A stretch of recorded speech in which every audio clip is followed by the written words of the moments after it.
Story number 1, the breathing wall. The first time I noticed it, I thought it was my own lungs. It was late enough that the city outside my window had thinned into a quiet hum, like a distant highway heard through thick blankets. My apartment was small, and the silence in small places is never pure. It is full of invisible noises, the refrigerator's tired cycling, the building's water pipes contracting and clicking, the occasional shiver of the radiator as it cooled. I had lived there a little over 3 weeks, a month almost, long enough for the place to become mine in the way rentals do, by the slow accumulation of my smell, my footsteps, my routines. I had arranged the furniture with careful economy, couch along the living room wall, a cheap coffee table, a lamp in the corner. In the bedroom, a bed frame that was sturdier than it looked, a single nightstand, a closet door that never shut properly. The building itself was older than the city's newer glass skyline. Red brick, narrow hallways, worn stairs. The kind of place that carried generations of paint on the door frames and faintly smelled of laundry detergent no matter what hour you came home. That night, I lay on my side facing the bedroom wall, one of the interior walls, not the one with the window. The wallpaper was plain, off-white, faintly textured. In the darkness, it appeared as a flat stretch of shadow. I was half asleep when I heard the first long exhale. Not a sigh, something slower, deeper. A sound with weight to it, as if a chest somewhere was expanding and collapsing just behind the plaster. I stopped breathing to listen. The sound came again, a soft inhale, then a longer exhale. Not wheezing, not raspy. Steady. Calm. Almost restful. My first thought was that one of my neighbors had the same bedtime schedule and paper-thin walls. I imagined someone pressed close to the other side, maybe sleeping with their bed against the same wall, maybe snoring lightly. But this didn't sound like snoring. It sounded deliberate, like the breathing of someone who was awake but pretending not to be. I rolled onto my back and stared at the ceiling. The breathing continued. It didn't change pace. It didn't hiccup. It didn't grow louder or softer. It was not the irregular rhythm of sleep. It was the practiced cadence of a person trying to stay calm. I waited for it to stop. It didn't. After several minutes, I sat up and turned on my bedside lamp. Warm light filled the room, flattening the shadows. In a lit room, fear often looks ridiculous, like a coat you put on by mistake. The wall was just a wall. No movement. No bulge. No crack. I put my ear against it. The wallpaper was cool, faintly rough. Breathing. Clearer now. Close enough that my skin prickled. I pressed harder, as if contact could make sound behave logically. The breathing remained unchanged, as though whatever was producing it did not notice me. I stepped back and looked around, searching for an explanation that would keep my mind obedient. Maybe the ventilation system. Maybe the radiator. Maybe water in the pipes. But none of those sounded like a human chest. I turned off the lamp and lay back down, telling myself I was tired enough to hallucinate a pattern in noise. The breathing continued for a while. Then, somewhere in that half-world between sleep and waking, I lost track of it. I slept. In the morning, I remembered it like you remember an unsettling dream. Sharp at first, then softened by daylight. I forgot it by noon. It happened again the next night. This time, I was awake enough to notice the exact moment it began. I had just checked my phone for the time, told myself I would put it down, and watched the numbers flip as if the screen had blinked. 3:17 a.m. Then the breathing started. So steady it could have been a metronome. My skin went cold, and not in a dramatic way. It was the sensation you get when someone steps into your personal space without touching you. Your body feels it before your brain names it. I didn't turn on the lamp immediately. I stayed still, listening. The breathing wasn't coming from the living room. It wasn't drifting from the hallway. It wasn't muffled by distance. It was right there, in the wall beside the bed at about chest height. I turned on the lamp. Again, nothing moved. The wallpaper remained perfectly flat. No tremor. No shifting seam. I put my ear to the wall again. Breathing. Closer than any neighbor should have sounded, unless they were literally pressed to the same spot from the other side. I knocked once, lightly, like you do when you're not sure you want an answer. The breathing did not pause. I knocked again, harder. Still no pause, no change. The rhythm continued as if it was separate from the world's cause and effect. My mouth went dry.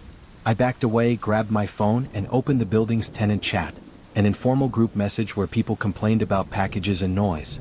I typed, "Hey, weird question. Does anyone hear noises through the walls at night? Like breathing?" I stared at the message for a second, then deleted it. The idea of broadcasting that made me feel suddenly exposed, like announcing weakness.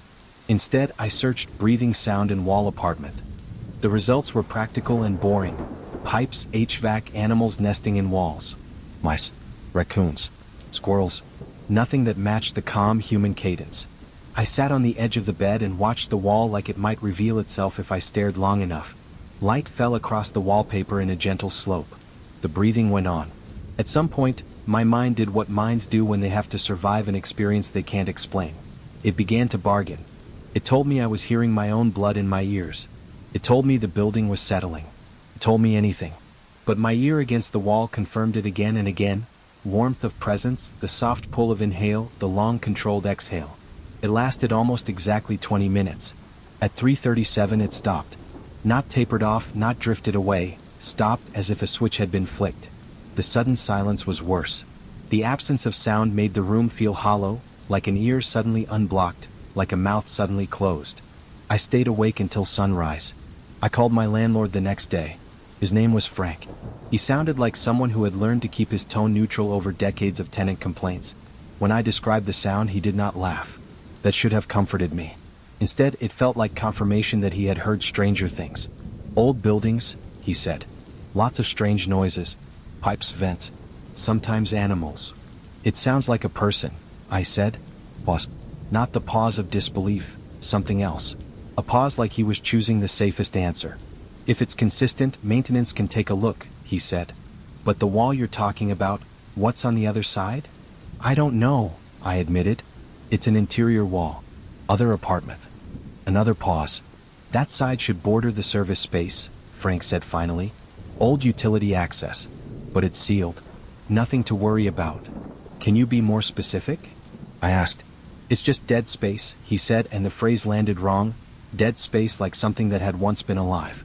A lot of these older buildings have pockets between walls from renovations. It's normal. Normal. That word is the grease landlords use to slide past problems. I can send someone next week, Frank offered. Tonight, I said, surprised by my own urgency. He exhaled, an irritated sound that made my skin crawl because it echoed the breathing I had heard. I'll see what I can do, he said. But it's probably nothing. After I hung up, I tried to make my day normal. I went to work. I answered emails. I pretended my mind wasn't calculating how many hours until 3:17. At 6 p.m., I bought a cheap rubber doorstop and wedged it under my bedroom door, even though I knew it wouldn't matter if the sound was in the wall. It made me feel less exposed. I bought a roll of painter's tape too, then realized I didn't know what I intended to tape. That evening, I stood in my bedroom and studied the wall as if it might confess under scrutiny. There was nothing unusual. No vent, no outlet, no panel. Just wallpaper and the faint seam where the wall met the floorboard. I placed my palm flat against it. Cool. Solid. Not breathing. I considered moving the bed to the other side of the room, but the room was too small. The wall would still be there. The sound would still arrive at 3:17 like an appointment. When I finally lay down, I left the lamp on. It felt childish, but fear is not improved by maturity. It is improved by distance, and I had none. At 3:16, my phone buzzed with a low battery warning. The timing made my stomach clench. At 3:17, the breathing began. Steady. Only now, with the lamp on, I noticed something else. The wallpaper shifted. Not a bulge, something more subtle. The faintest lift, like fabric moving over a hidden surface. A ripple that ran vertically as if the wall itself had inhaled. I sat bolt upright, hard hammering. The wallpaper settled. Lifted again. Settled. A slow rhythm matching the breathing. I got out of bed so fast my knee hit the nightstand. Pain shot through my leg, but it kept me sharp. I stood inches from the wall, staring. The wallpaper moved again, barely. Like a lung expanding behind a thin skin. My hands trembled. I reached out, fingertips brushing the wallpaper. It felt like wallpaper. Nothing else. But the movement was real. I saw it. I pressed my whole palm against the wall. For a moment, nothing. Then, beneath my palm, a gentle outward pressure like a chest filling with air. I jerked my hand away and stumbled back, nearly tripping over the bed frame. The breathing continued, patient, unbothered. I whispered, "Hello," without meaning to.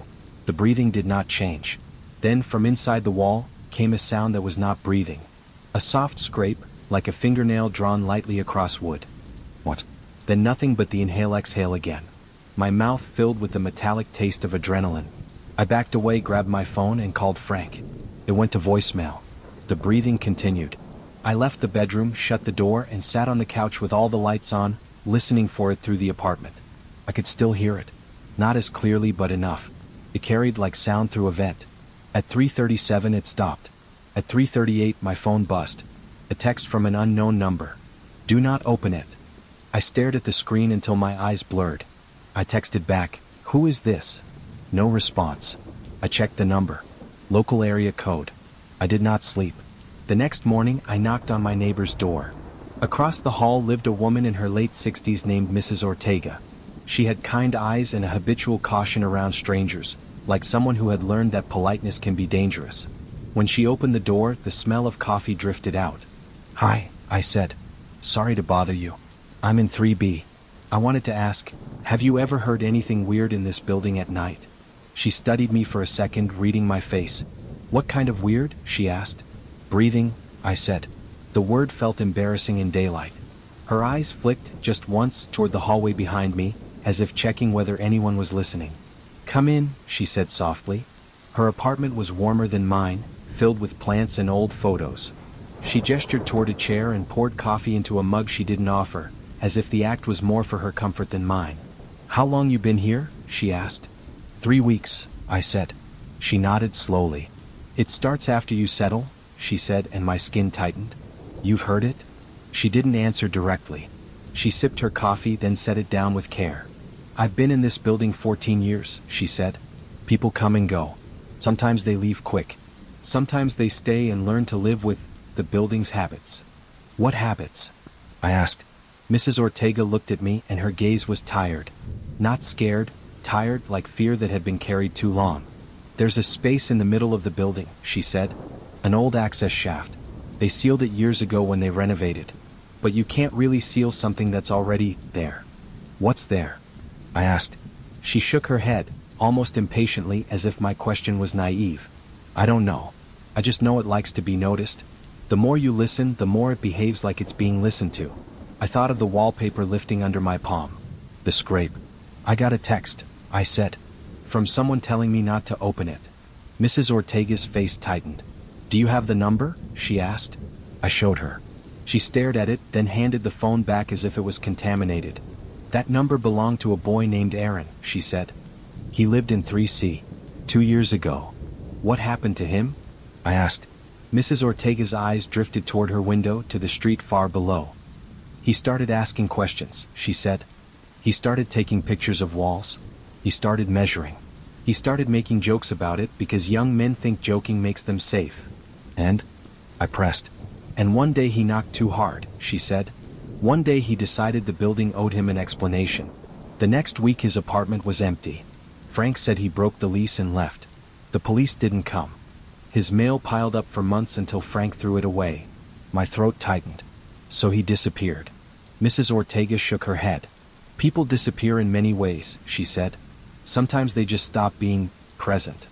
I didn't know what to say to that. She leaned forward slightly. Listen to me, she said. Do not open the wall. Do not pry. Do not give it what it wants. The building is old, and old things learn patience. I stood up, coffee untouched.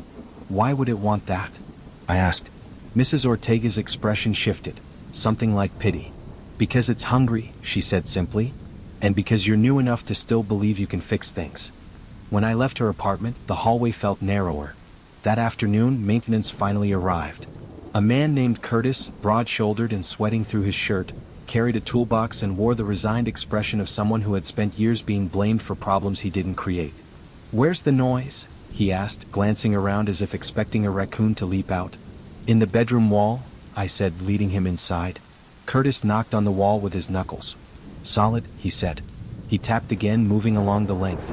Normal studs. No hollow spots. It moves, I said. Curtis gave me a look that was polite but skeptical.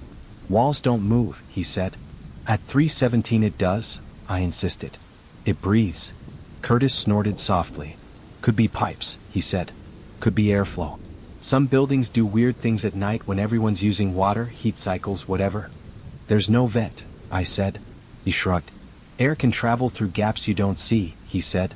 I wanted to tell him about the scrape, the pressure under my palm, the text message from a missing tenant's number. But I watched his body language and knew how it would sound. I needed him to take me seriously, and that meant speaking his language.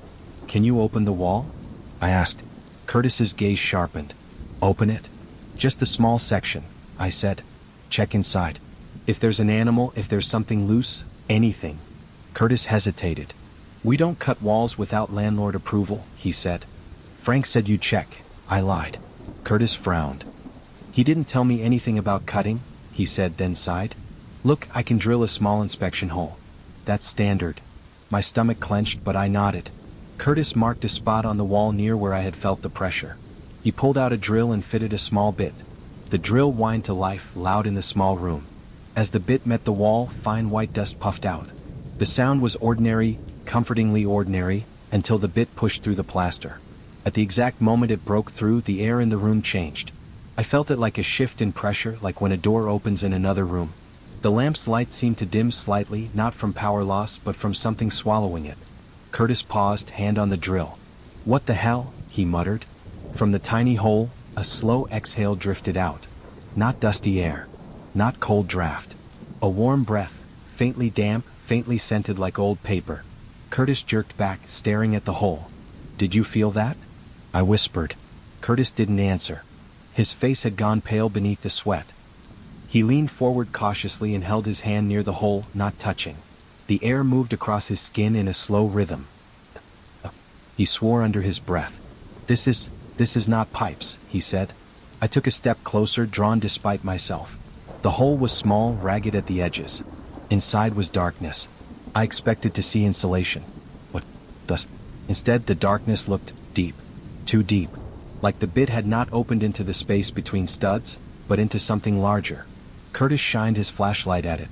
The beam vanished. Not absorbed like a black surface. Vanished like the light had entered an open void and could not find anything to reflect back. Curtis's mouth worked soundlessly for a moment. "This wall doesn't make sense," he said. His voice was flat, as if he had stepped into shock. "There should be framing. There should be something." He reached for a flexible inspection camera in his toolbox, the kind plumbers use. He fed the thin cable into the hole slowly, watching the small screen in his hand.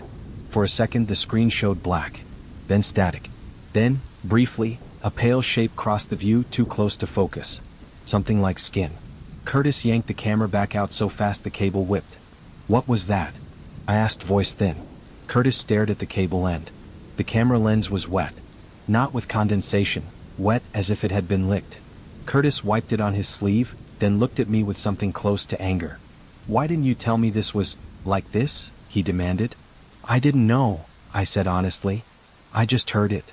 Curtis stepped back, breathing hard. He looked around my bedroom as if expecting the walls to lean inward. "I'm calling Frank," he said, pulling out his phone. As he dialed, I watched the hole in the wall. The breathing was louder now, as if the inspection had excited it. The inhale was deeper, the exhale longer. Then, from inside the wall, came a soft whispering scrape, like fingernails across wood, closer than before. Curtis froze mid-call, the phone to his ear. His eyes widened. The scrape came again. And then, faint but unmistakable, something inside the wall spoke. Not a clear word. Not a sentence. Just a sound shaped like a name. My name. It was wrong in the mouth that made it. It dragged the syllables, tasting them. Curtis dropped his phone. The breathing stopped. In the sudden silence, a new sound emerged. A slow shifting, like something repositioning itself behind the plaster. A weight pressing closer to the hole. Curtis grabbed my arm hard enough to hurt. "Cover it," he whispered. "Now." Curtis and I moved at the same time, not coordinated but desperate. He rifled through his toolbox for tape. I snatched the roll of painter's tape I'd bought and tore off strips with shaking hands. We slapped them over the hole in an overlapping patchwork, sealing it clumsily. The wall remained still. For a few seconds nothing happened. I could hear my own pulse. Curtis's breathing came fast, uneven. Then the painter's tape lifted slightly. Not peeling from the edges, the center ballooned outward as if something behind it inhaled. The tape settled again. Curtis stepped back, eyes wide. "That's it," he said. "I'm not touching this." The tape ballooned again, a slow outward swell, then release. Curtis grabbed a sheet of thick plastic from his toolbox, packaging for parts, and pressed it over the tape, then layered stronger duct tape over it, sealing the edges firmly. He worked fast, swearing under his breath. His hands were steadier than mine, but I could see fear in the tightness of his jaw. When he finished, the patch looked like a crude bandage on the wall. Curtis backed away, staring at it. "Frank needs to bring someone," he said. "Not maintenance. Someone official." "Police?" I asked, and even as I said it, I knew how absurd it sounded. Curtis shook his head quickly. "Police won't do anything," he said. "They'll tell you to stop drilling holes in your wall." He retrieved his phone from the floor, the screen cracked slightly from the drop, and dialed Frank again. This time he put it on speaker. Rang. Once. Twice. Frank answered on the third ring. "Curtis?" he said, irritated. "Frank, you need to come to 3B, Curtis said. His voice was strained. "Now. What's going on?" Frank asked. Curtis looked at me as if asking permission to say it. Then he swallowed. "There's a void in the wall," he said. "No studs. No insulation. It's like it opens into space. And it's breathing." There was a long silence. When Frank spoke again, his voice was careful. "Curtis, are you joking?" he asked. "I'm not joking," Curtis snapped. I drilled an inspection hole and something breathed out. The camera came back wet. And I heard. Curtis stopped. His eyes flicked to the patched hole as if worried it was listening. "And I heard something," he finished. Frank exhaled slowly. "Okay," he said. "Okay. Don't touch it. I'll handle it. Tonight." I asked, leaning toward the phone. Frank paused. "Yes," he said, but it sounded like a concession, not a promise. "Tonight." The call ended. Curtis looked at me. "I'm leaving," he said bluntly. "And if you're smart, you will too." "I can't just leave," I said. Curtis cut me off with a hard look. "You can," he said. "You just don't want to think about what leaving means." He packed his tools quickly, never taking his eyes off the patched section of wall for more than a second. When he was done, he backed toward the bedroom door as if the room might reach for him. Before he left, he hesitated. "If it starts again," he said quietly, "don't listen. That's how it finds the shape of you." Then he was gone and I was alone with the bandaged wall. That day I did not go to work. I sat in my living room with every light on, waiting for 3:17 like you wait for a verdict. I tried to call friends. My voice sounded wrong when I talked, as if the wall had borrowed something from it. At 2:50 I began to pack a bag. It was clumsy, like packing while half drunk. I threw clothes in without folding. I grabbed my laptop, my charger, my wallet. At 3:10 I stopped and looked at the bedroom door. At 3:15 I stood outside it, hand on the knob, breathing hard. At 3:16 I told myself I would open it, check the patch, make sure it was intact, then leave for a hotel. That was the rational plan. At 3:17 I opened the bedroom door. The lamp I'd left on was still on. The room looked normal. The wall patch was still there. And the wall was breathing. The duct tape bulged outward slowly, as if pushed from behind by a patient chest. It released. It bulged again. The patch, despite its layers, moved like skin. I backed away, hand over my mouth.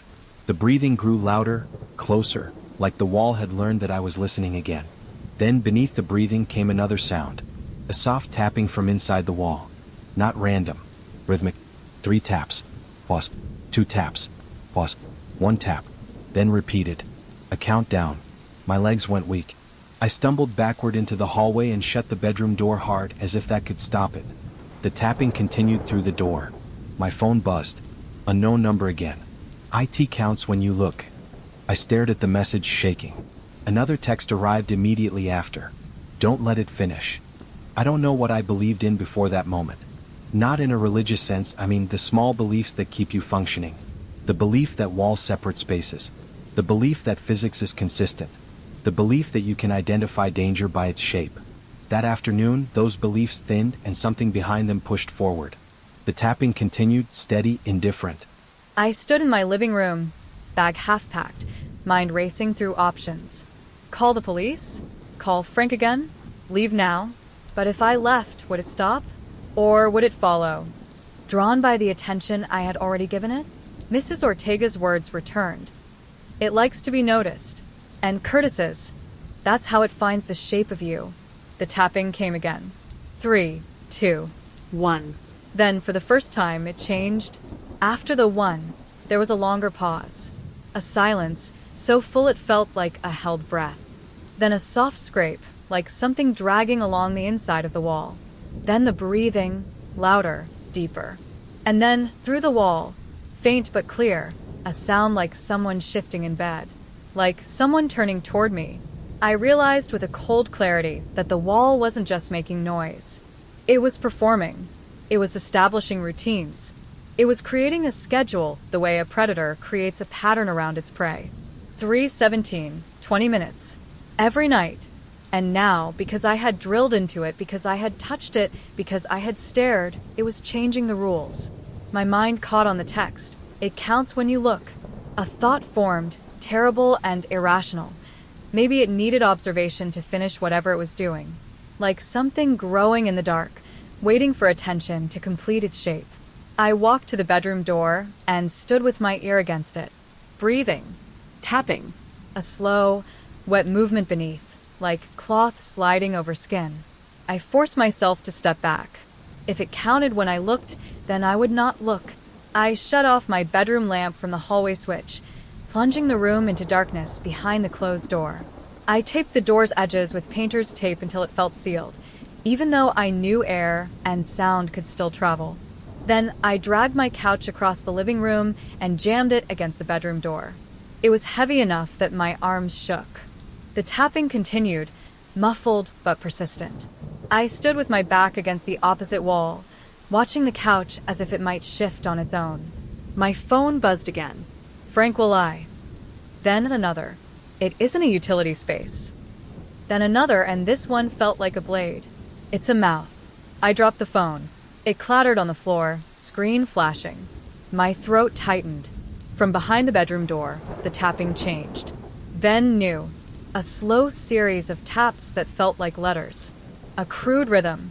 I couldn't decode it, but my body understood it anyway. It was trying to communicate. Or mimic communication. The breathing deepened. The couch trembled slightly, not moving across the floor, trembling like something behind the door had leaned into it. I backed away until my shoulders hit the living room wall. At 3:37, suddenly, it stopped. Silence felt like a weight. I stood frozen, listening for any sign that it had ended. Nothing. Then the phone buzzed one final time. Do not sleep. Frank arrived at 6 p.m. He knocked twice, waited, then knocked again louder. When I opened the door, he stood there with a forced smile and a set of keys jangling in his hand. His eyes swept past me into my apartment, noting the lights, the couch shoved against the bedroom door. What happened? He asked, too casually. I let him in without answering. He walked slowly, as if the air itself might accuse him. I got a complaint from Curtis, he said. He said you drilled into the wall. I asked him to, I replied. My voice sounded flat. Frank's smile tightened. That's not appropriate, he said. We can't have tenants damaging. It breathed. I cut in. Curtis heard it too. Frank's smile vanished. He stared at the bedroom door, at the couch jammed against it. How long has it been? He asked. Since I moved in, I said. Every night at 3:17. It gets worse when I listen, when I look. Frank's jaw clenched. He set his keys down on the table with controlled care. Okay, he said softly. Okay, I'm going to handle it. How? I demanded. What is it? Frank didn't meet my eyes. It's a building issue, he said, which was an insult disguised as an answer. No, I said. Tell me. Frank exhaled slowly. For a moment, he looked older than he had when I first met him. This building used to be a hotel, he said. A long time ago, before it was apartments.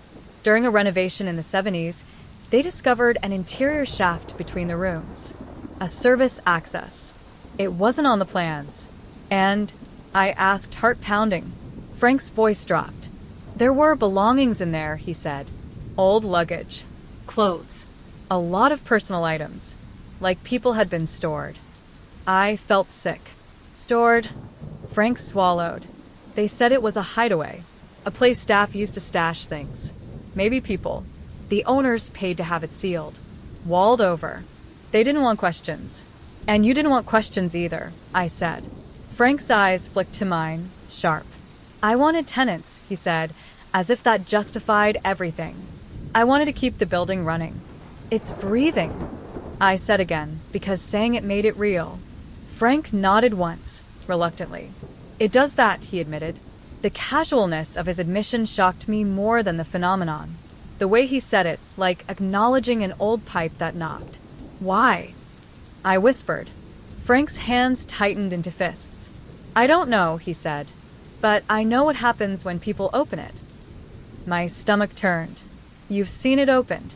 Frank didn't answer, but his silence was loud. I stepped closer, fury rising. You put me next to it, I said. You knew. Frank's expression hardened. It was sealed, he said. It was quiet for months. It shouldn't have started again. It started when I moved in, I said. Like it noticed me. Frank's gaze flicked to the couch against the bedroom door again. It notices people who notice it, he said, almost to himself. My phone buzzed on the table. Frank flinched like he'd been slapped. I glanced at it. New message. He fed it before. I looked up at Frank. His face had gone gray. What is that? He whispered, staring at the phone as if it might bite. You tell me, I said. Frank backed away a step. You need to leave, he said abruptly. Tonight. I'll refund your deposit. I'll pay for a hotel. And you'll keep renting it to someone else, I said. My voice shook. Frank's eyes flashed. Better someone who doesn't listen, he snapped. Then, catching himself, he softened. Please, he said. Just go. A sound came from the bedroom door. Not breathing. Not tapping. A soft, wet chuckle, barely audible but shaped like amusement. Frank's face went slack with terror. It's early, he whispered. It's not supposed to. The couch shuddered. Not from air pressure, like a heavy body had leaned into the door from the other side. Frank stumbled backward. No, he breathed. The couch shuddered again harder. The bedroom door creaked under the weight. And then, from inside the room, a slow inhale began. Too loud, too deep, like air being pulled into a cavern. Frank grabbed my arm. Run, he hissed. The lights flickered. From the crack beneath the bedroom door, darkness seeped out. Not shadow, but something thicker, like smoke without movement. The couch slid a fraction of an inch across the floor, pushed outward. Frank pulled me toward the front door. Behind us, the bedroom door thudded once, like something testing it. Then again faster. A pounding rhythm that matched a heart. Frank shoved the front door open. We stumbled into the hallway. The air in the hallway was colder, cleaner. The building's normal smells returned. Detergent, old wood, someone's cooking. From inside my apartment, the pounding continued. Other doors remained closed. No one came out. No one asked questions. The building was used to its habits. Frank dragged me down the stairs. His grip hurt, but I didn't resist. Fear had made me cooperative. As we reached the lobby, Frank stopped abruptly, breathing hard. He looked at me as if deciding something. I'm sorry, he said, and his voice cracked. I really am. Then he let go and turned back toward the stairs. Where are you going? I demanded. Frank looked over his shoulder, eyes hollow. To seal it again, he said. Before it finishes. What does finish mean? I shouted. Frank's mouth twisted. It learns you, he said quietly. And then it doesn't need the wall. He ran up the stairs. I stood in the lobby alone, bag still in my apartment, phone still in my hand, mind splintering under the weight of what he'd said. Then my phone buzzed again. Unknown number. IT knows your breath now. I left the building. I did not go back for my things. That night, I checked into a cheap hotel across town, the kind with buzzing fluorescent lights and thin curtains. I sat on the bed fully clothed, staring at the wall opposite me, waiting for the sound. At 3:17 I held my breath. The room was silent. No breathing in the walls. No tapping. No shifting void. Relief flooded me so strongly my eyes stung. Then I heard it. Not in the wall. In the room. A slow inhale, very close, as if someone stood just behind the headboard. I froze, every muscle locking. The inhale continued, deep and patient. Then a long exhale. It wasn't loud. It wasn't dramatic. It was intimate, like someone breathing near your ear to prove they are there. I turned my head slowly. The room was empty. The breathing came again. And then, softly, from somewhere near the floor, a scrape like fingernails across wood. The hotel had laminate flooring, not wood. The scrape did not match the environment. It matched memory. I sat perfectly still, mind screaming for action, body refusing to move. My phone buzzed on the bed beside me. No new message appeared. Instead, my screen lit up with a notification from the health app, something I had never enabled. Respiration event detected. Under it, a number, 3:17 a.m. I I stared at that number until it stopped meaning time and became a symbol, a mark carved into my life. The breathing behind the headboard grew slightly deeper, as if pleased by my attention. I understood then what Frank meant. It had learned my breath. It had mapped my fear to a schedule. And it had followed the one thing I could not leave behind. I did the only thing that made sense. I stopped listening. I lay down, turned my face into the pillow, and forced myself to breathe slowly, evenly, quietly, matching it, not resisting, not reacting. If it wanted my attention, I would starve it. The room remained silent except for the rhythm I chose to give it. Eventually, the other breathing stopped. Or maybe it never stopped and I simply stopped noticing. Sleep came like a blackout.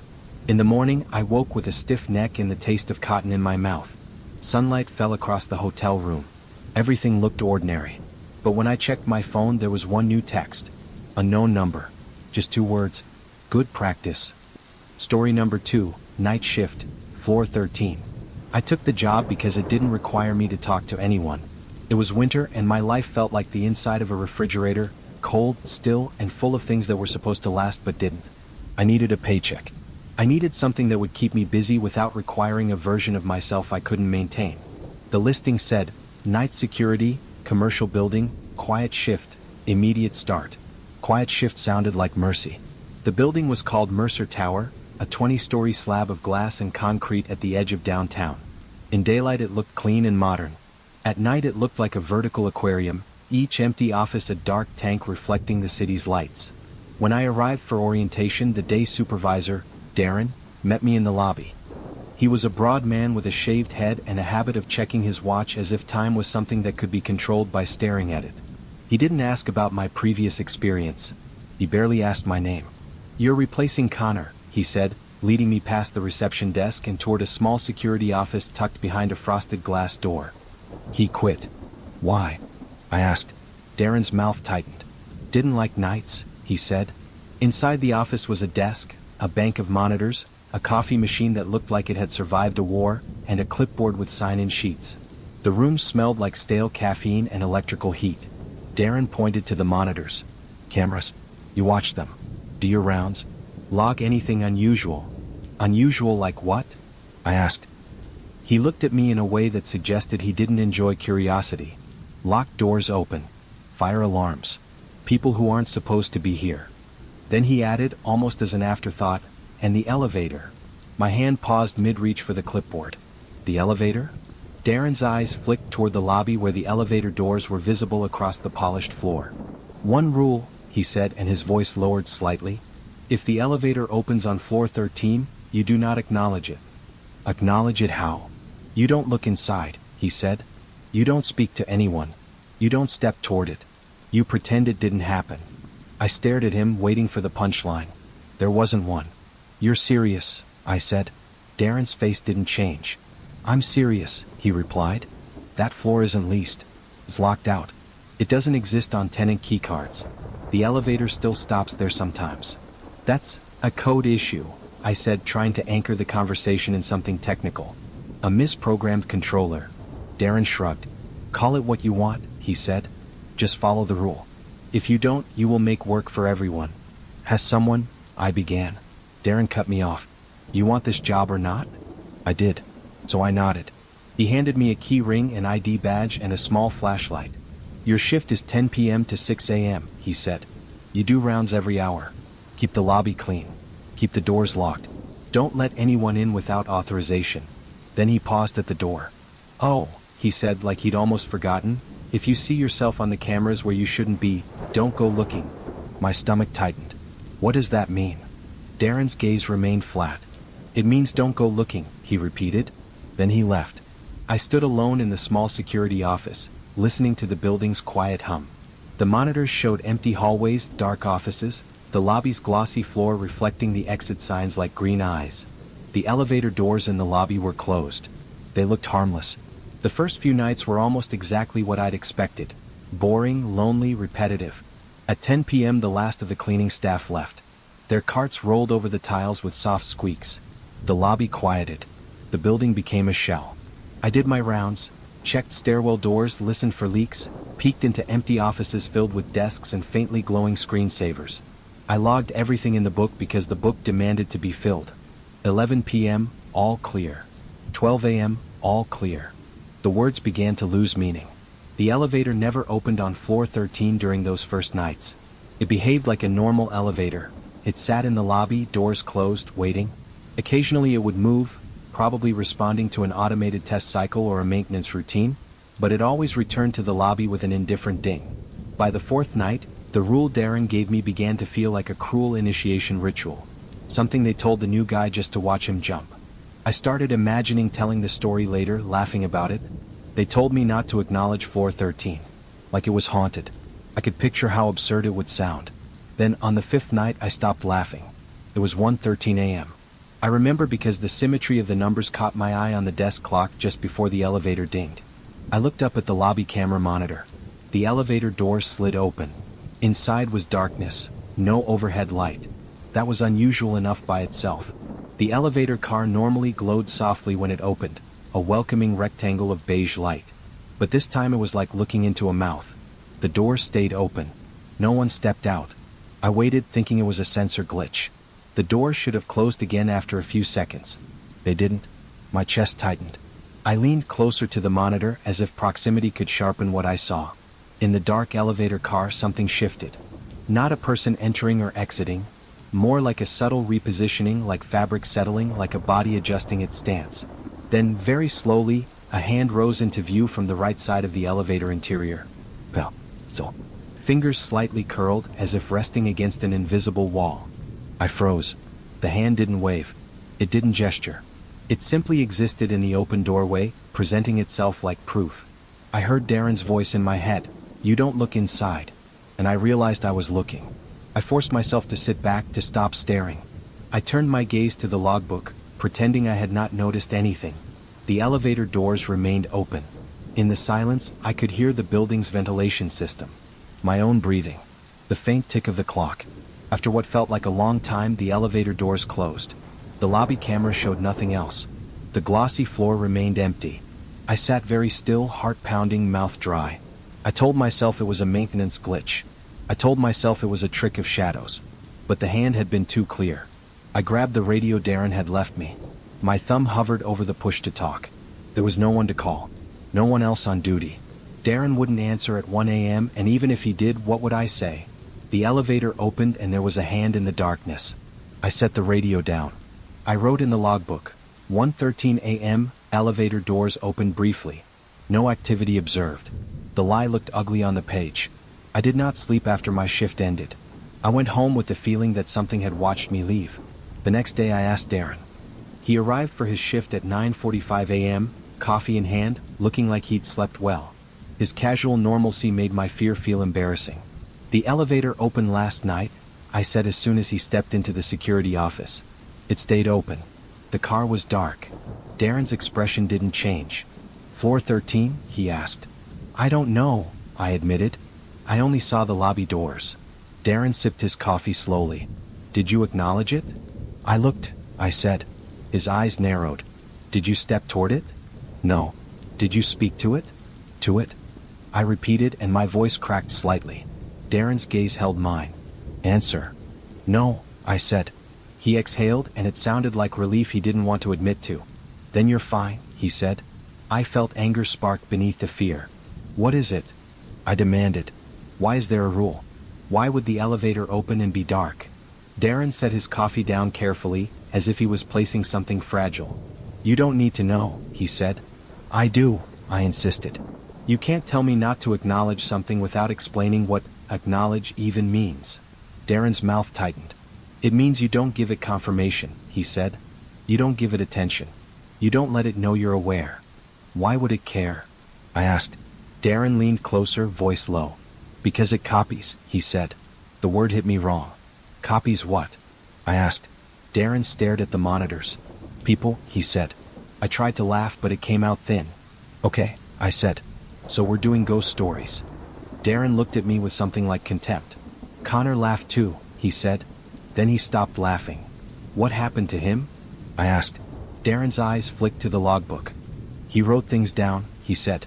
"Things he shouldn't have. He started taking pictures. Trying to prove it." "And?" I pressed. Darren's jaw clenched. He came in for his shift one night, he said, and the camera showed him entering the building. I nodded. Okay. Darren's gaze sharpened. Then the camera showed him entering again, he said. My stomach tightened. Again? Darren nodded once, reluctantly. Two of him, he said. Same uniform. Same face. They walked in 5 minutes apart. Cold spread through my limbs. What did you do? I whispered. Darren's voice dropped. I called him, he said. I asked which one was him. And? Darren's eyes hardened. Both answered, he said. Silence filled the room. I swallowed hard. So what happened? Darren picked up his coffee again and took a long sip. He quit, he said, but his tone suggested quitting was only one possible interpretation. I stared at him. That's not an answer. Darren shrugged, turning away. It's the only one you're getting, he said. Then he left and I was alone again with the hum of monitors. The elevator doors on the lobby feed remained closed. They looked harmless. That night, I tried to behave like the rule didn't bother me. I did my rounds. I logged my entries. I drank coffee to keep my hands steady. At 12:50 a.m., the building's quiet began to feel thick, like fog. The kind of quiet that isn't simply absence of noise but a presence in itself. At 1:13 a.m., the elevator dinged. I looked at the lobby monitor despite myself. The doors opened. The elevator car was dark again. My pulse spiked. I forced my eyes away immediately, staring at the desk, at my hands, at the logbook. Anywhere but the monitor. I could still see the open doorway in my peripheral vision, like a black rectangle. I heard nothing. No footsteps, no voice, no movement. Then from the elevator came a sound. A soft clearing of a throat. My muscles locked. The sound came again, louder, deliberate. Then a voice spoke from inside the dark car. Hey, it said. The voice was calm, casual, like someone trying to get the attention of a coworker. I did not respond. I stared at the logbook so hard the lines blurred. The voice spoke again. You're new, it said. My stomach churned. The voice sounded like mine. Not exactly, there was something slightly wrong in it, like a recording played back at the wrong speed. But the cadence, the tone, the shape of the vowels, it was close enough to make my skin crawl. I clenched my jaw, forcing myself not to speak. The voice chuckled softly. I can tell, it said. You're trying so hard not to look. The elevator doors remained open. I heard a slow step from inside the car, one foot then the other, like someone shifting their weight closer to the threshold. A faint squeak of rubber sole against elevator floor. Then a softer sound, the whisper of fabric like clothing brushing against itself. I knew without looking that it was standing in the doorway. My throat tightened so hard it hurt. The voice spoke again, quieter now, intimate. Don't worry, it said. You? I know what you're thinking. My fingernails dug into my palm. The voice continued. You're thinking this is a trick, it said. You're thinking Darren is messing with you. You're thinking if you look it will stop being scary. It chuckled again, and this time the chuckle had an edge to it, like air through teeth. You're thinking you can control it. The elevator doors suddenly closed with a firm, decisive slide. The lobby monitor showed the doors shut, the hallway empty. Silence fell. I sat trembling, eyes fixed on the logbook. I realized I had been holding my breath. I exhaled shakily. Then the radio on the desk crackled. A burst of static, then a voice. Copy, it said. My blood turned to ice. The radio voice sounded like mine too. I snatched the radio, thumb hovering over the button, fighting panic. The radio crackled again. Copy, it repeated, softer. Then, copy, copy, copy. I threw the radio across the desk as if it had burned me. It clattered against the wall and fell silent. I did not log the incident. I sat with my back against the chair, staring at the monitors until dawn. On the 7th night, I made a mistake. It started small, as mistakes often do. I told myself I needed clarity. I told myself fear without understanding was worse than fear with proof. At 2 a.m., long after the elevator's usual opening time, I walked into the lobby. I don't know why I did it. Maybe I wanted to prove to myself that the rule was superstition. Maybe I wanted to reclaim the space. The lobby was empty, polished, bright under the ceiling lights. The elevator doors stood closed, stainless steel reflecting my own small, distorted figure. I approached slowly, listening. Nothing. I pressed the call button. The light lit up. The mechanism inside the shaft whirred faintly. The elevator arrived with a ding. The doors slid open. The interior was lit normally. Beige walls, metal handrail, standard panel of buttons. I stared. Nothing unusual. I stepped inside and turned around, letting the doors remain open behind me. The button panel showed floors, 1 through 20. Floor 13's button existed. It was not disabled. It was not covered. It looked just like the others. My mouth went dry. I stared at it and felt the urge to press it, sharp and irrational. Like an itch. My finger hovered. Then I heard Darren's voice in my head. Don't acknowledge it. I stepped back, heart pounding. The doors began to close. The elevator's sensor beeped softly. As the doors slid shut, I caught a glimpse in the reflective metal. Not my face. For a fraction of a second, the reflection showed me standing behind myself inside the elevator, close enough that if it had been real, I would have felt its breath on the back of my neck. Then the doors closed fully. I stumbled out just before they shut, heart racing, and stood in the lobby staring at the sealed doors. My reflection stared back at me, alone. But the feeling remained. Someone had been too close. I returned to the security office in a cold sweat. On the monitor, the elevator remained on the lobby floor. Doors closed. I sat down hard, shaking. Then I noticed something on the camera feed that made my stomach drop. The elevator's floor indicator, visible above the doors, changed. Not responding to any call. Not triggered by any button I'd pressed. It simply changed on its own. Then 13. The elevator moved. The doors stayed closed. The car rose 1 floor and stopped. The indicator rested on 13. My mouth went dry. The building felt suddenly heavier, as if gravity had increased. Then, on the lobby camera, the elevator doors slid open. The interior was dark. I was not in the lobby. I was safe behind glass and monitors. And yet I felt, with horrible certainty, that it could still see me. Because on the monitor, in the darkness of the car, a figure stood facing outward, perfectly still. Wearing my security uniform. Wearing my ID badge. And looking directly at the camera. At me. The figure lifted its hand. And pressed its palm flat against the elevator doorway as if touching glass. I watched, paralyzed, as the figure's mouth moved. Even through silent video, I knew what it was saying. My name. The elevator doors remained open. The figure did not step out.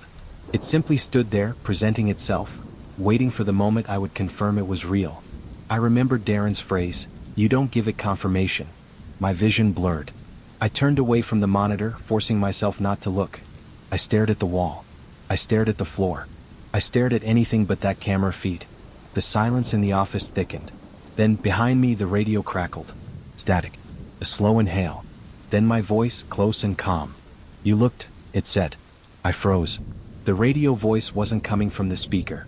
It was coming from behind me. I turned slowly. The security office was empty.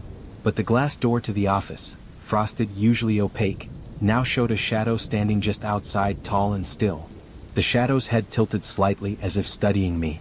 My lungs tightened. I backed away from the door. The shadow remained. Then, softly, through the frosted glass came the sound of breathing. Patient. Familiar. The office door handle turned. Not fully, just a test. A gentle twist, like someone checking whether it was locked. It was locked. The handle stopped. I stood frozen, heart hammering, watching the shadow.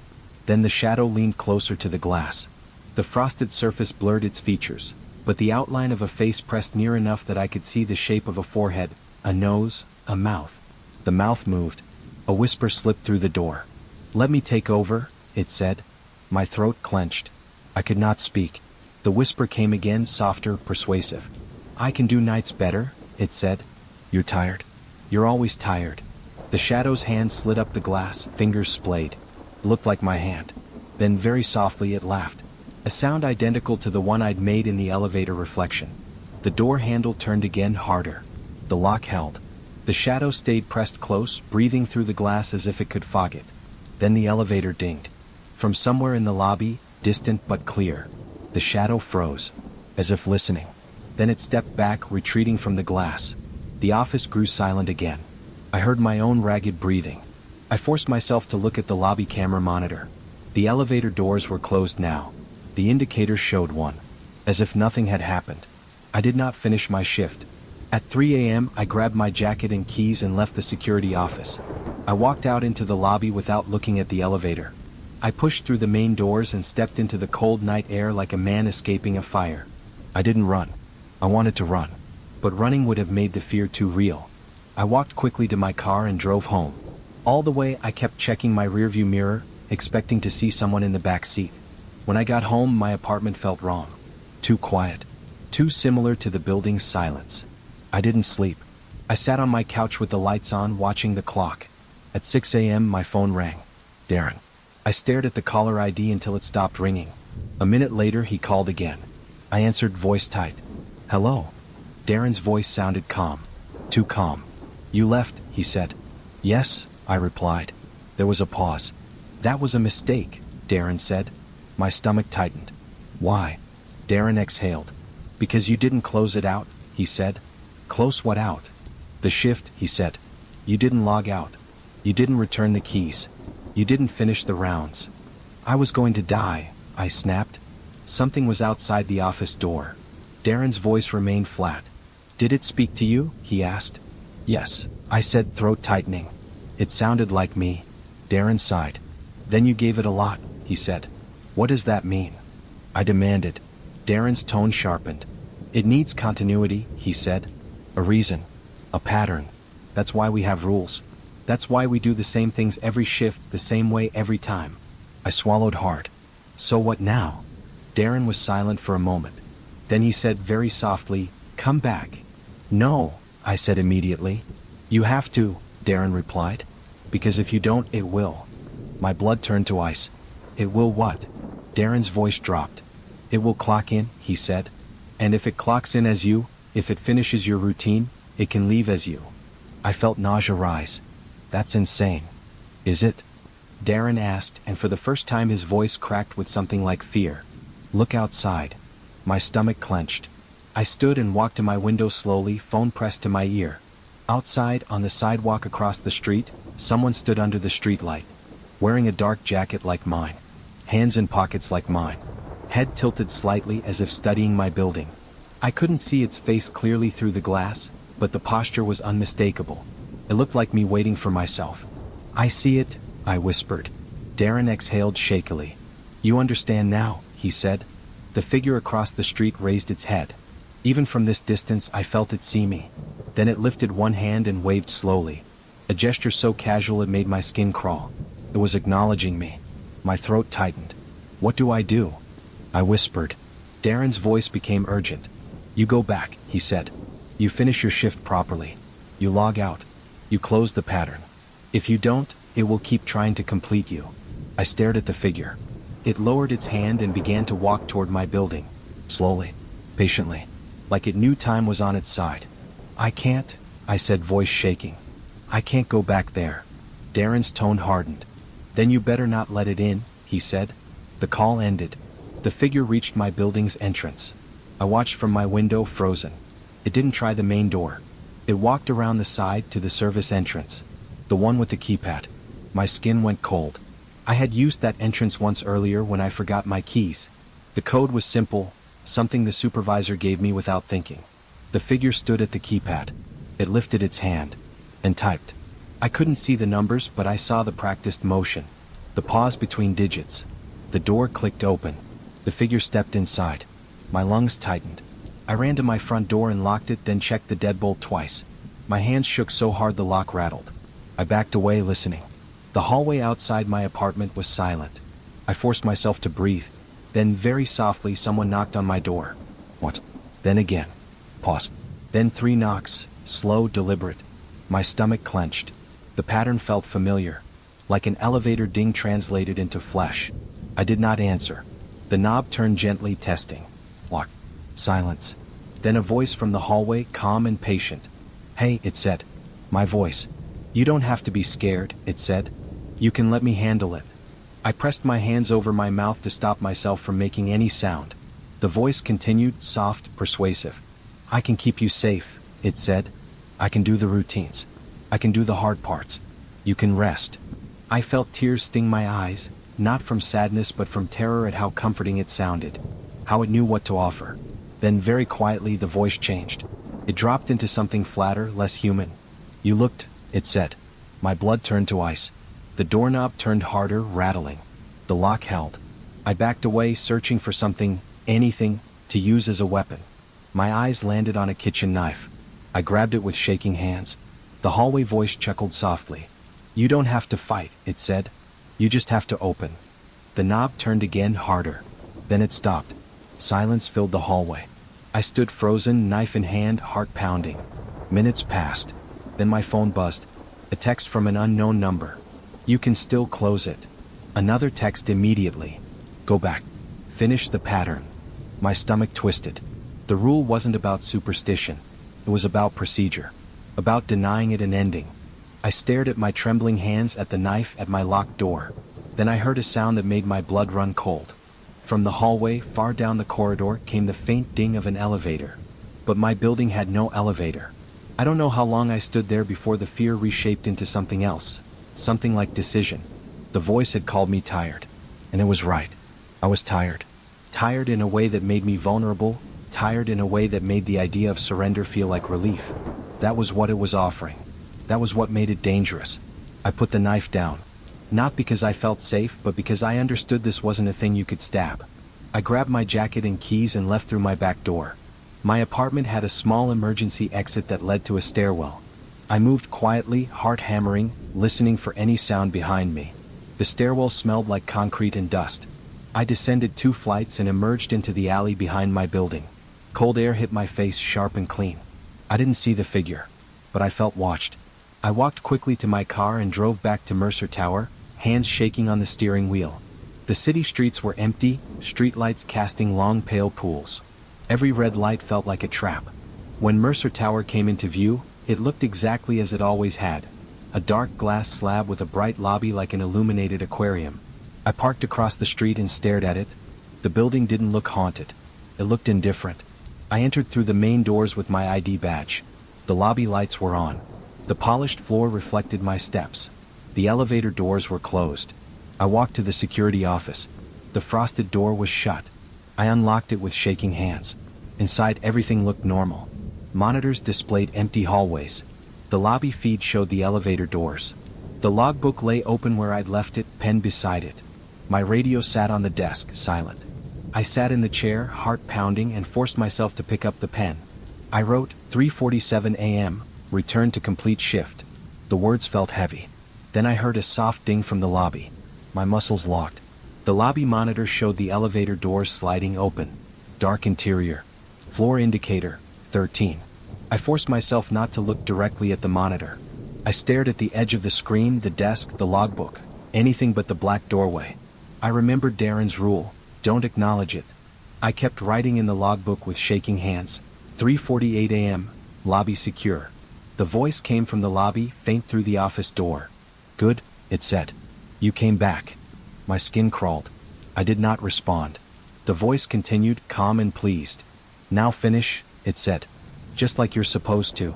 The elevator doors remained open. I wrote another line, 3:49 a.m., no unusual activity. The lie felt like armor. Then I heard footsteps in the lobby. Slow. Measured. Coming toward the security office. My breath caught. The footsteps stopped outside the frosted office door. A shadow appeared behind the glass, tall and still. My stomach clenched. The door handle turned gently. Lock. Silence. Then the voice, close now. You can't close a pattern without me, it said. My hand shook as I wrote, 3:50 a.m., doors locked. The shadow leaned closer to the frosted glass.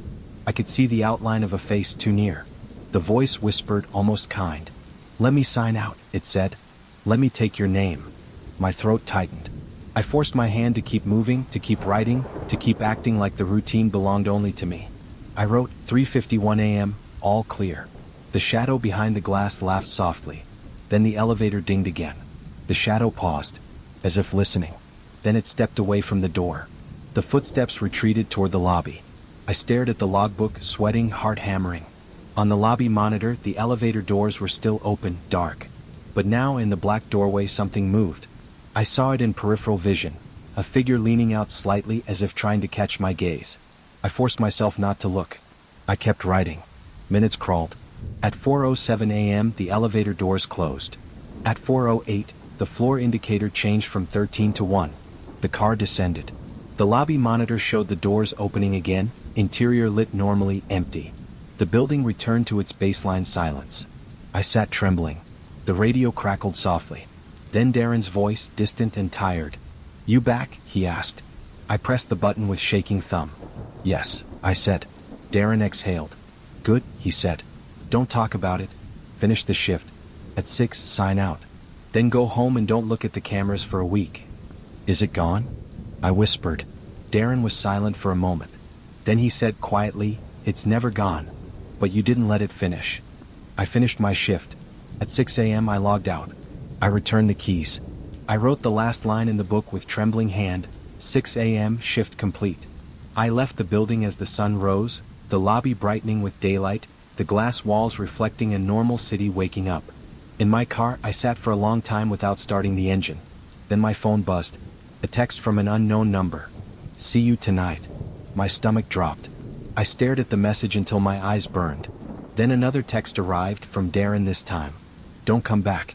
I'm taking your shifts. It knows you now. I exhaled shakily, relief and dread twisting together. I drove home. For days I tried to forget. I tried to convince myself it was stress, exhaustion, paranoia. I tried to live like a man who hadn't seen himself standing in a dark elevator at an impossible floor. A week passed. Then one night at 1:13 a.m. my home elevator dinged. I lived on the 6th floor of an ordinary apartment building. The elevator was old but functional. It stopped at floors 1 through 8. It did not have a floor 13. I lay in bed, eyes open in the dark, listening. The ding came again. Then, faintly through the apartment door, I heard the elevator doors sliding open. And then, soft, patient, familiar, breathing in the hallway. A slow step. Then another. Approaching my door. I held my breath, body locked. The doorknob turned gently, testing. Lock. Silence. Then my voice, calm and close. Don't worry, it whispered. I'm just here to clock in. Story number 3, the black screen channel. The channel was never supposed to be a channel. It started as an accident. A late-night coping habit that became a routine, then a routine that became a small income stream. I had insomnia for most of my 20s. The kind of insomnia that isn't dramatic or poetic, just endless hours of being awake in a dark room, staring at a ceiling that feels too close, listening to the world sleep without you. I tried everything. Melatonin, white noise, rain sounds, podcasts, books. Nothing stuck. The only thing that helped consistently was one specific kind of audio. Slow, quiet storytelling with long pauses. Stories that didn't demand attention but still held it. Stories you could drift in and out of without losing the thread. Most of the popular sleep story channels used gentle music, nature ambience, or soothing voices that sounded like guided meditations. That's fine for some people, but for me it felt like being spoken to by a stranger in a very intimate way. Too close. Too bright. I wanted something simpler. A black screen, no visuals, no music, just a voice and a low room tone.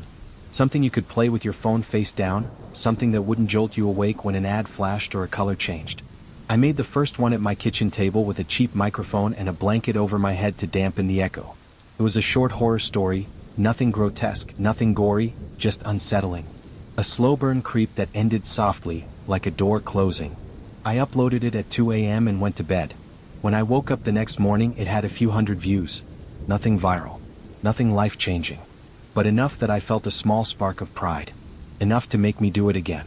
By month 3 I had a routine. Every few nights I wrote a new story. Sometimes I recorded it in one take. Sometimes I edited out my breaths. The screen stayed black because I didn't want anything distracting. The title and description did the work. The video itself was just darkness and voice.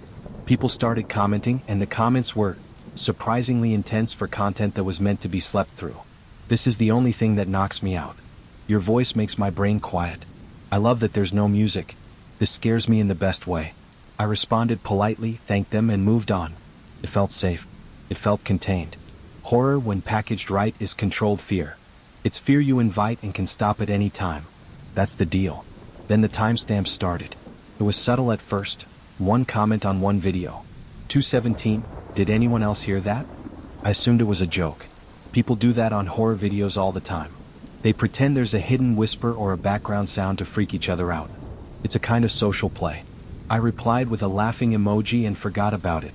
But then I saw another comment. Different video. Different week. 2:17, again.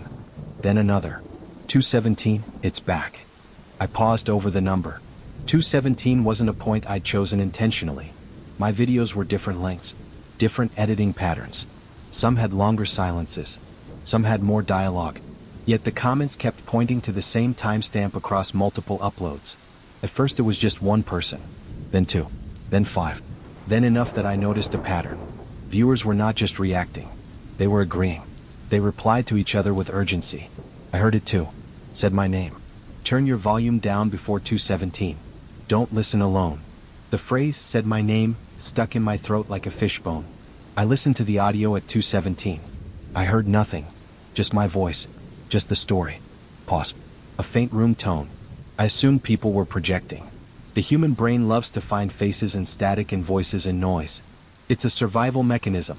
Better to mistake wind for footsteps than to miss real footsteps. Still, the comments multiplied. And then one night, while scrolling half asleep, I saw a comment that made my thumb stop moving. It wasn't about 2:17. It was about my room. Your fridge clicks twice at 0:43. Mine does too. I stared at it, confused. I did have a fridge that clicked. Old appliance, loud compressor cycle. I'd edited the audio to reduce background noise, but I hadn't eliminated it completely. How would a viewer know that their fridge clicked the same way? Then I saw the reply under it. It's not his fridge. Another reply. It's the door. My mouth went dry. I set my phone down and listened to my apartment. The fridge was quiet. The hallway was quiet. The building was quiet. And yet I felt, in a faint, uncomfortable way, like something had moved closer to me, not physically but in awareness. Like I'd turned my attention towards something that was waiting. The next day, I started doing what creators do when they become nervous about their own content. I audited everything. I listened to my recent uploads with studio headphones. I watched the waveform in my editor, scanning for anomalies. I checked my noise gate settings. I checked for clipping, for hiss, for accidental mic bumps. At 2:17, the waveforms were normal. Nothing spiked. Nothing jagged. No sudden frequency shift.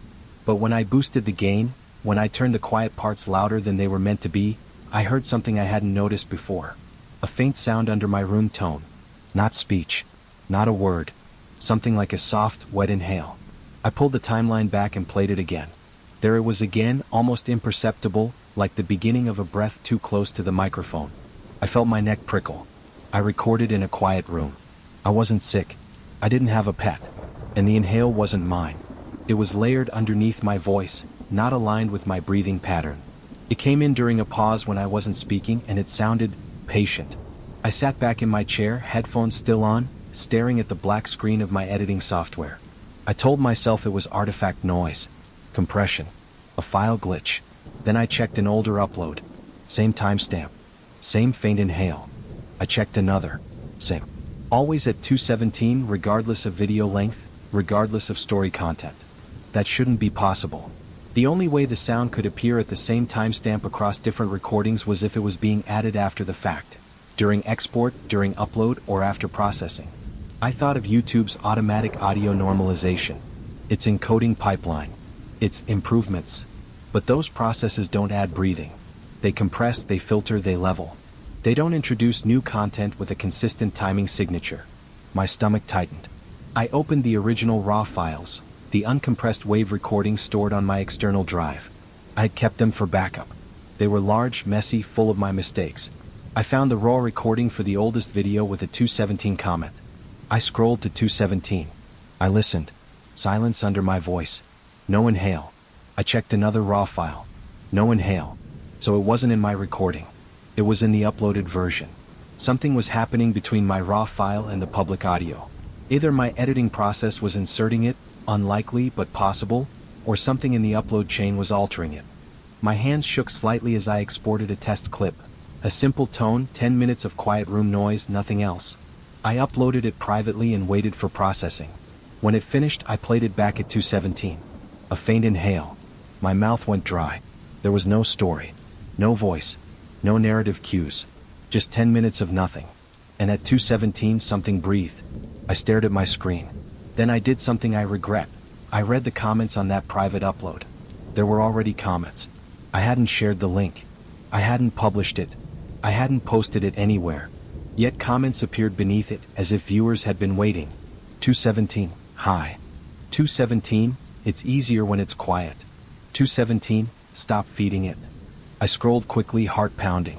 Every commenter name was a string of letters and numbers. No profile pictures. No history. Bots, I thought. Someone messing with me. But how would bots find an unlisted private test upload within minutes? My mind reached for the simplest explanation. I'd been hacked. Someone had access to my account, could view private uploads, could post comments, could alter audio. I changed my password immediately. I enabled two-factor authentication. I logged out all sessions. I checked connected devices. Nothing unusual. I messaged YouTube support, expecting an automated reply. I reported the strange comments. The next morning, the comments were gone. No trace. The inhale remained. At 2:17 it breathed. The channel grew anyway. That's the part one hate admitting because it makes me complicit. Fear didn't make me stop. Fear made me curious. And curiosity, when combined with an audience, becomes momentum. People began to ask for the 2:17 thing in new uploads. Can you include the 2:17 sound again? Creepy. Please don't remove it. It helps me sleep weirdly. 2:17 is my favorite part. I tried to ignore those comments, but they changed the atmosphere. My channel stopped being my controlled little corner of the internet and became something else. An intersection point. A ritual. I told myself it was a meme. A community in-joke. A shared spooky experience. That made it easier. But then someone posted a comment that wasn't playful. It was long, written in calm paragraphs. Don't boost the audio to find it. Don't isolate it. Don't try to clean it. If you remove it, it will move closer. If you amplify it, it will learn to match you. People think it's a sound. It isn't. It's a place. The commenter's name was Normal, a real seeming account with uploads and playlists. Not a bot. Not a string of numbers. I clicked their profile. No videos. No subscriptions.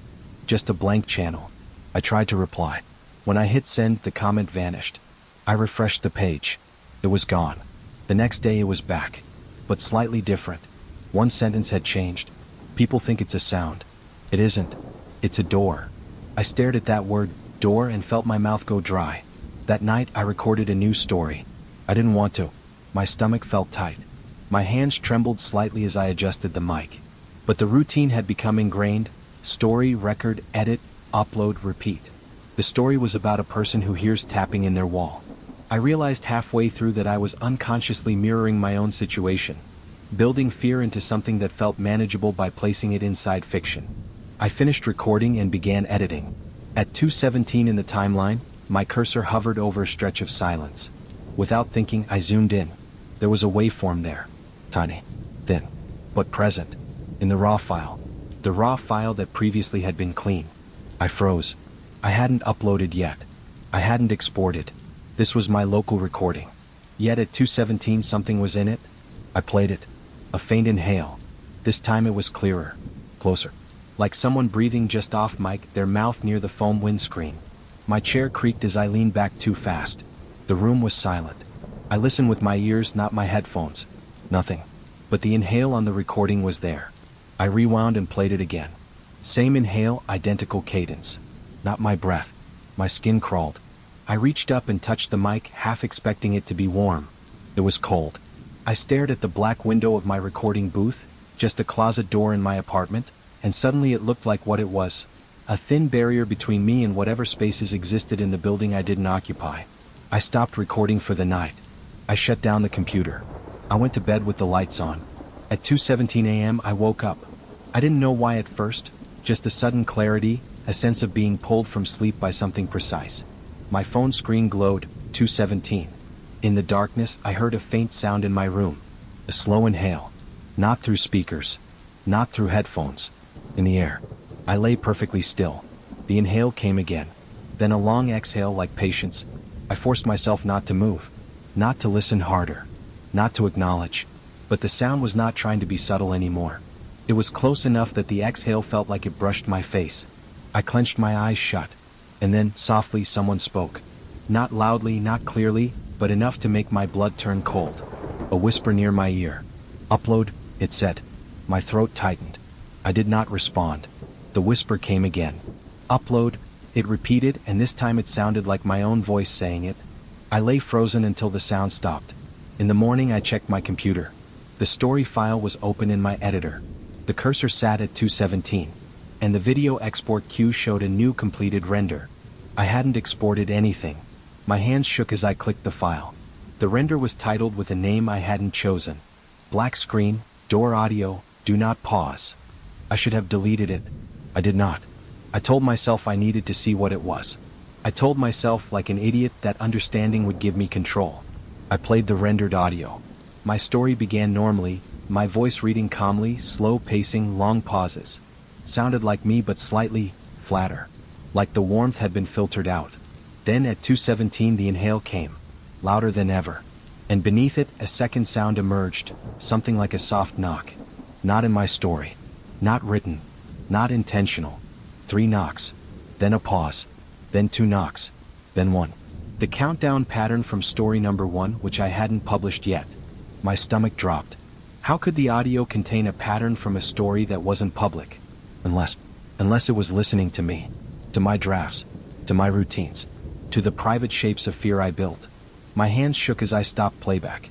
I sat staring at the screen. Then my phone buzzed. A new subscriber notification. Then another. Then another like a wave.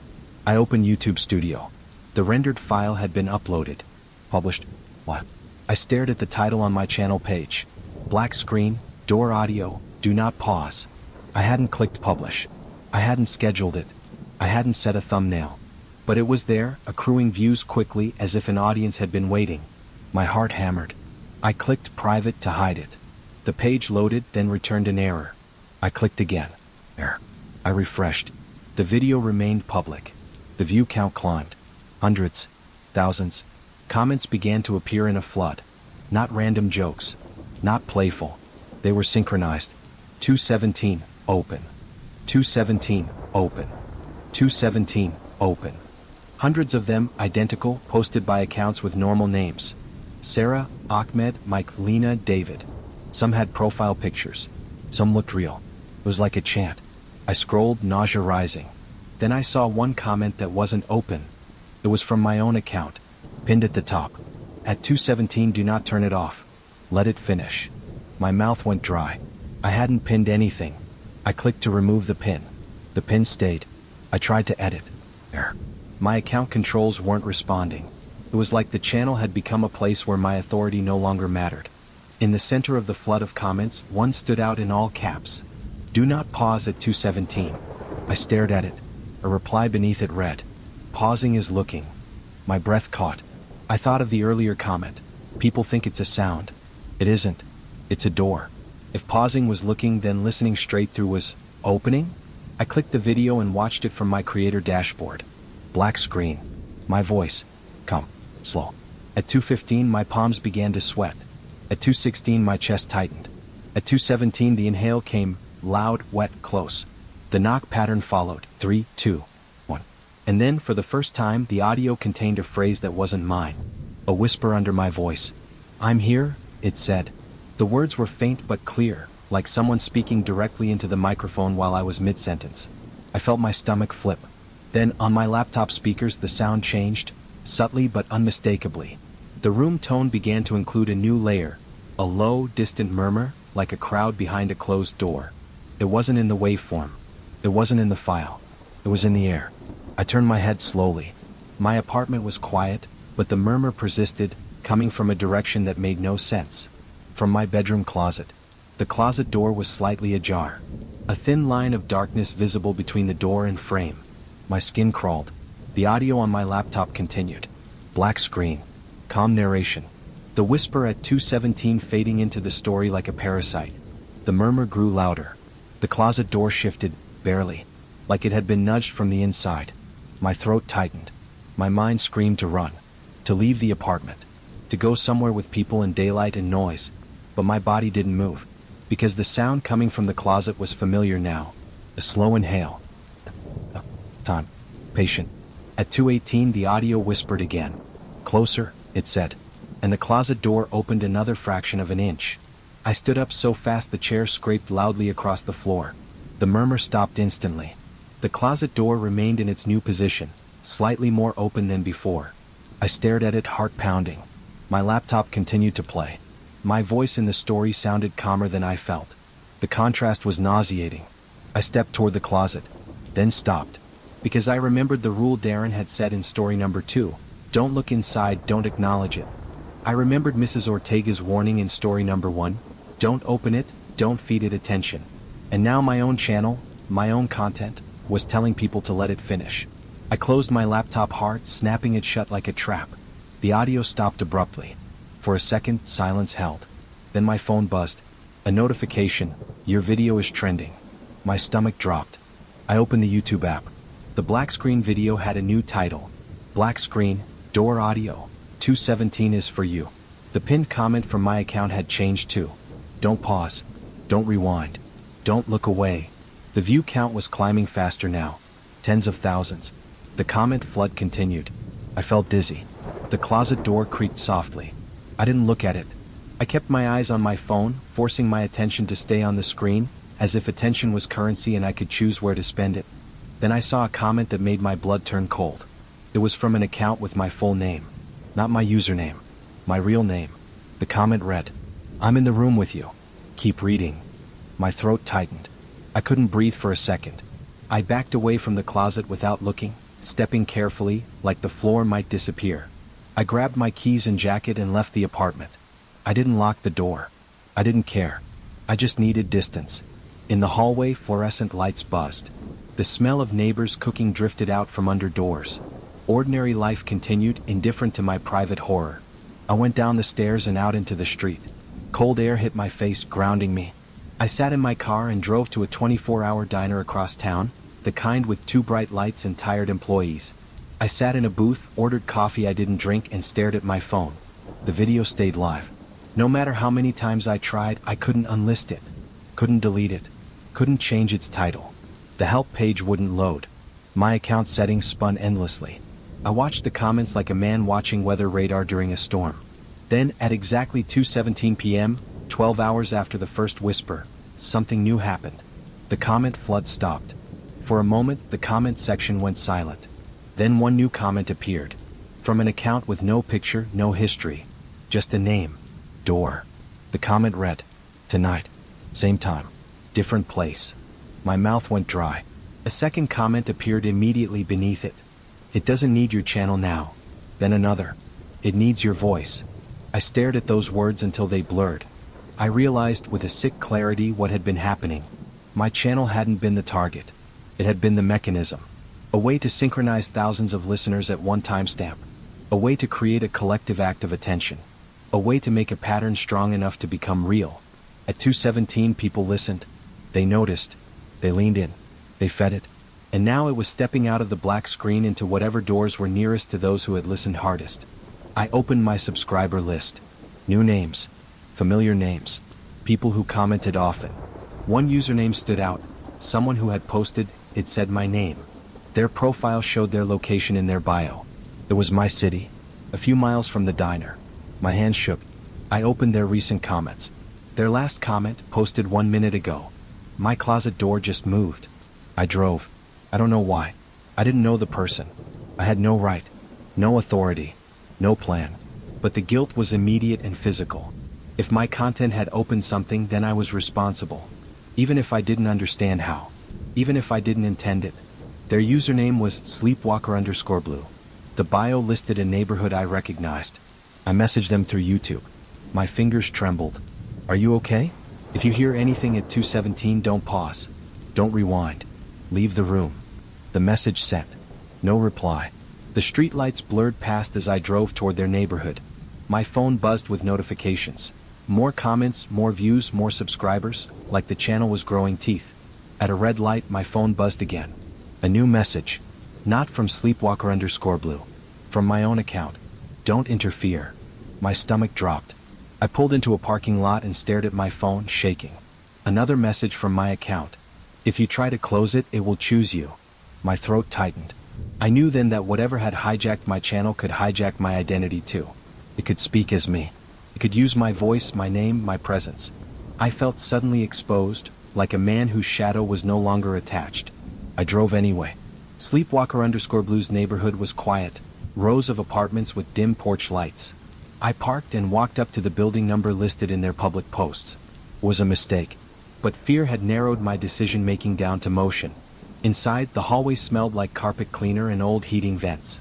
I climbed to the 3rd floor, heart pounding, listening. I found the door with the unit number that matched their public comment. I knocked once. No answer. I knocked again, softer. Still nothing. I leaned in, ear near the door. And from inside, faintly, I heard it. A low murmur like a crowd behind a door. And beneath it, a slow inhale. My skin crawled. I backed away, swallowed, and knocked again. The doorknob turned slowly. The door opened a crack. A young woman, early 20s, tired eyes, stared out at me. Her face was pale as if she hadn't slept in days. "What?" she whispered. I raised my hands slightly, trying to look harmless. I began, then stopped because saying my real name felt like giving away a piece of myself. "I run the channel," I said. "The black screen stories." Her eyes widened. Fear flared. "You're real," she whispered like she doubted my existence. "Yes," I said quickly. "Listen, you posted about the closet door. Are you okay? Do you hear anything?" Her gaze flicked past me down the hallway as if checking for something. "It started at 2:17 last night," she whispered. I thought it was the audio. I thought it was my imagination. But then the sound was in the room. And the door. She swallowed hard. "It moved," she finished. My mouth went dry. "Do you have a closet?" I asked, hating myself for asking. She nodded, eyes wide. "Don't open it," I said quickly. "Don't look inside. Don't."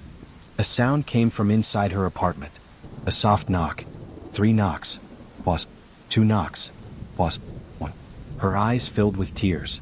"It's counting," she whispered. The knock came again, louder. Then from deeper inside the apartment, a voice.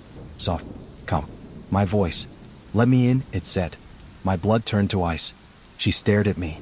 "That's you," she whispered. "No," I said, voice shaking. "It's not." The voice inside continued, patient. "You don't have to be scared," it said. "He brought me." Her door trembled slightly as if a pressure wave moved through the apartment. The young woman began to shake. "What do I do?" she whispered. I forced myself to think, to find something procedural, rules, patterns, anything that felt like control. "Do you have it playing?" I asked. She nodded, tears falling now. "I tried to stop," she whispered, "but it wouldn't turn off." "Where is your phone?" I asked. She gestured shakily toward the living room. The knocking inside grew louder. Then a pause. Then a long inhale like something preparing. I swallowed hard. "Okay," I said softly.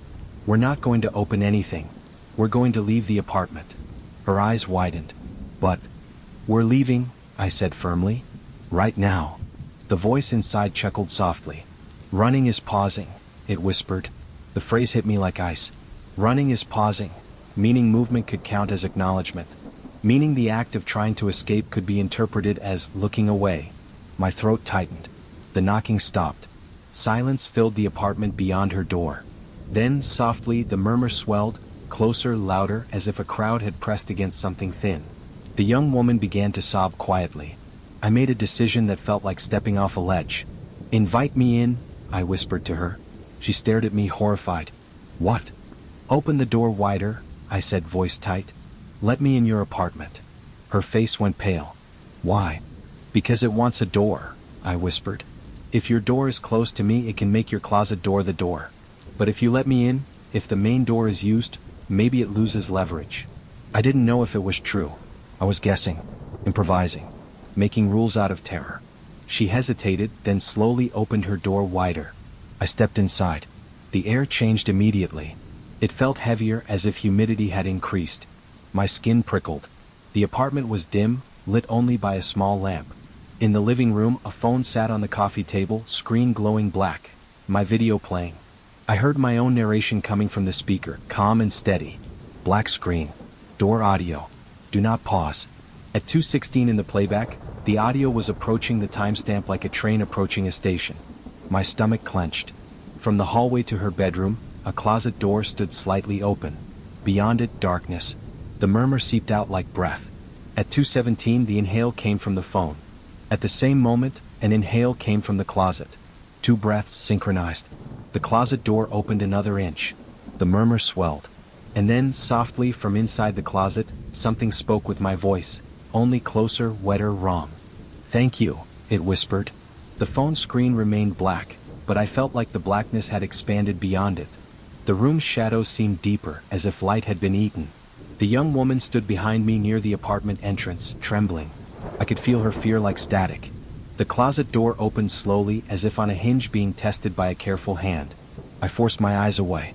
I stared at the floor. "Don't look," I whispered to her. "Whatever happens, don't look." My own narration continued from the phone, calm and slow. It described a fictional door that shouldn't open. The closet door creaked. Then the murmur shifted into something else. A low hum, like many voices forming one note. The young woman whimpered. I clenched my fist. "We're going to step outside," I whispered. Slowly. No sudden movement. I took a step backward toward the front door, keeping my eyes on the floor. The young woman mirrored me, moving with trembling care. The hum from the closet deepened. The phone's audio whispered beneath my narration. "Don't pause," it said. We reached the front door. I touched the handle. The moment my fingers closed around it, the hum from the closet stopped. Silence fell like a weight. Then, from behind us, from the closet, a new sound emerged. A single slow exhale. And then footsteps. Not in the room, not on the floor. Inside the walls, like something moving through the structure itself. Approaching. I froze. The young woman froze. The footsteps stopped behind us, too close. A soft whisper brushed the air near my ear.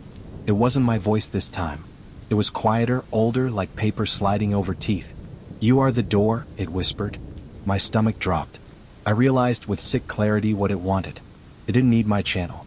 It didn't need her closet. It needed a living mechanism, a person who could carry it, who could open doors anywhere. It had used my audience to learn patterns. It had used my voice to build trust. It had used 217 as a ritual timestamp. Now it wanted me as the instrument. My mind raced for an escape that didn't look like escape. A rule that didn't acknowledge.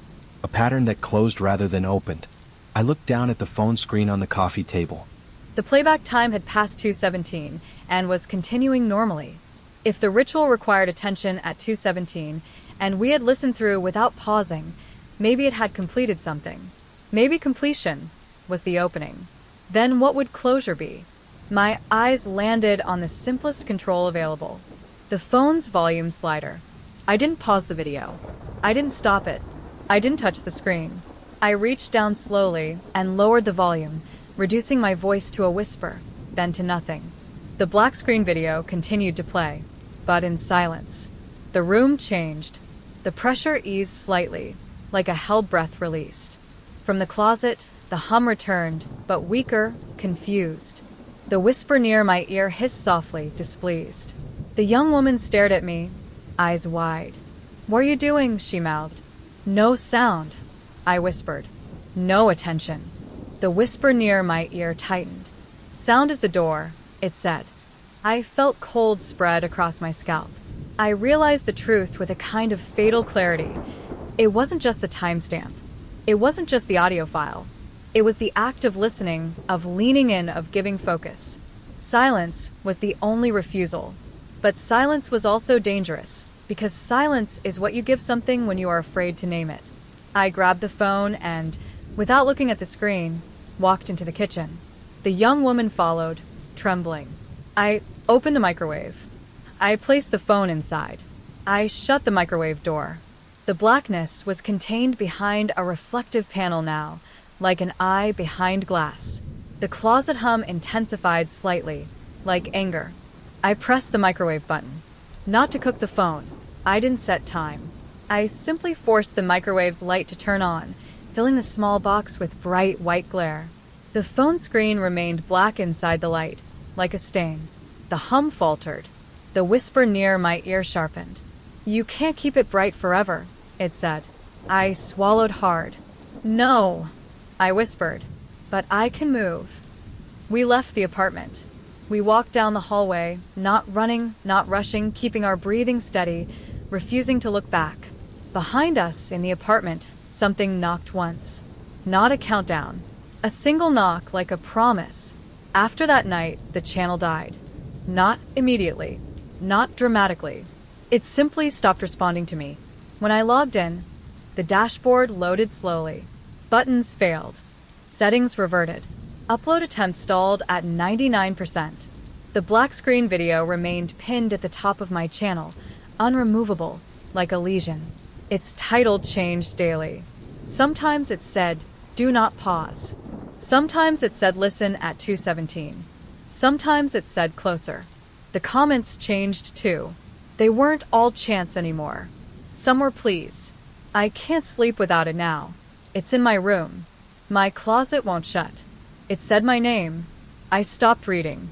I did what I should have done earlier. I went silent. I didn't post. I didn't record. I didn't speak into microphones. I avoided headphones. I avoided anything that made the world feel like a channel. For weeks, I lived like that. Quiet. Small. Contained. Then one night, I woke at 2:17. I hadn't checked the time. My body knew it. In the darkness, I heard a faint inhale near my bed. In. Out. Patient. I kept my eyes closed. I refused to listen harder. I refused to react. The inhale came again. Then a whisper, barely audible. Upload, it said. I didn't respond. The whisper continued, soft and persuasive. Just a little, it said. Just a black screen. Just your voice. People miss you.